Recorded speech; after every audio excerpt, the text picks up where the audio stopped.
Well, there's only one more story left. And there's only one more thing to have, I think, at this point in the evening, and that is unprotected sex.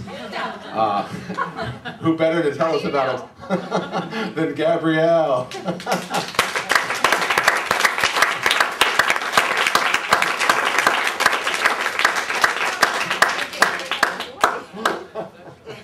Terrible.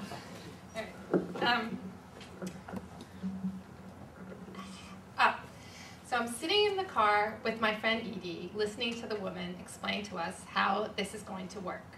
We were about to become call girls. Now this was only supposed to be a joke, a lark. We were 22. We had just graduated from college in California. I had some vague idea I wanted to be an artist and move to New York, but I had no idea how to do that. My life loomed in front of me like this big unfurnished room. And both Edie and I needed to make money.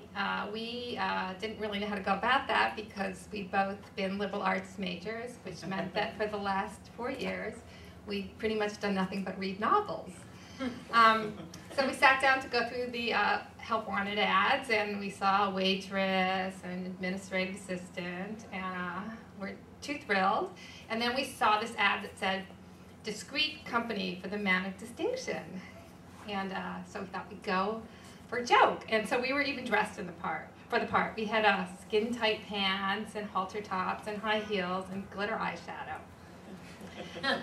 But the woman in the car wasn't taken in by our disguises, and she said, have you two ever done anything like this? And I said, no. And Edie pipes up and says, but we'll go together. As if two novices are better than one. And the woman, I'm sure she was thinking this is too good to be true, because the next moment she's giving us our job description. And she said, the guy calls me and I call you and give you his number. When you call back, remember to describe yourselves. They like little details they can hang on to and think about when you're on your way over. And I get 25 out of every 100. You can split the rest any way you like. So then whoosh, we're out of the car and we're back at the house. And Edie says to me, well, my name's going to be Eve. What's yours going to be? And I was surprised, intrigued, but surprised. I had thought we were dressing up and pretending, and now she was telling me that she really wanted to do this. So she saw my hesitation, and she said, well, Gabrielle, Colette would do it. Now, she was laying down the gauntlet because she knows I loved the novels of Colette. Colette had moved from the provinces to Paris to dance topless at the Moulin Rouge. She had reinvented herself as an artist and a novelist, and she had written Cherie and A Tender Shoot and The Last of Cherie. So that kind of cinched it for me. And so I said, well, if you're going to be Eve, I'm going to be Jezebel. And so that night we get the call, and we tell him he's getting 2 for the price of 1. And we drive over to the city and go to the hotel and take the elevator upstairs and walk down the hall and knock on the door. And the door opens, and the man standing there was George C. Scott. And Edie and I look at each other, and he invites us inside and says, would you like some champagne? And I'm like, we're gaga. And I said, oh my God, he even sounds like him. He has a very distinctive voice. And he says, no, everybody says that, but I'm really his brother. We look and sound alike. And he pours us our champagne. I'm thinking, this is just like Gigi. And then I'm thinking, so what? If he wants to be George's brother, that's fine. I know Patton when I see him. I certainly know Mr. Rochester from Jane Eyre when I see him. And besides, I'm Jezebel and this is Eve. And so then pretty soon there are 3 naked bodies rolling on the bed, mostly Jezebel and Eve, because George, or his brother, was less of an actor and more of a director that night, orchestrating our tango.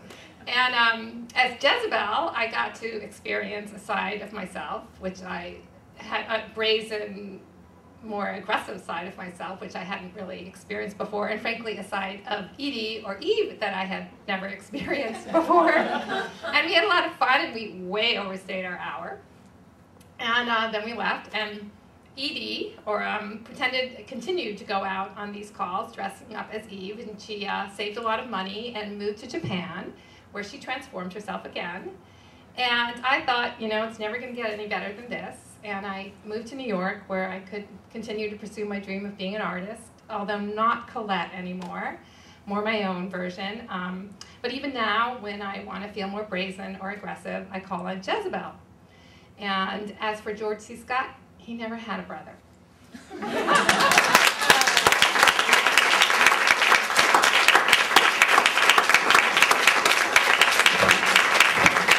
That's Gabrielle.